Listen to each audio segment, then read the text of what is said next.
ठाकरेंच्या शिवसेनेचे खासदार संजय राऊत आणि उपमुख्यमंत्री एकनाथ शिंदेंची गुरुवारी एका वृत्तवाहिनीच्या कार्यक्रमामध्ये भेट झालेली होती आणि यावेळी खासदार संजय राऊत उपमुख्यमंत्री एकनाथ शिंदेंमध्ये 30 सेकंद संवाद झाला।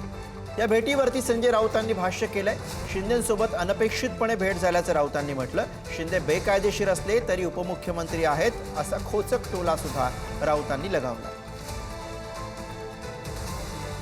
कसं काय ठरवून कोणाला भेटेल ही अनपेक्षित भेट असते। अशा प्रकारच्या भेटी असतात त्या अनएक्सपेक्टेड असतात, अनपेक्षित असतात। ते राज्याचे जरी बेकायदेशीर असले तरी उपमुख्यमंत्री जे पळून जातात त्यांच्या नजरेला नजर ते भिडवू शकत नाहीत।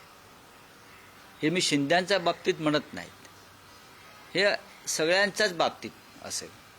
आता अजित पवार शरद पवार एकत्र आहेत, पण सुरुवातीच्या काळात अजित पवार सुद्धा शरद पवारांच्या डोळ्याला डोळा भिडवत नव्हते। हे आपण चित्र पाहिलं असेल, पण हे सर्वत्र आहे।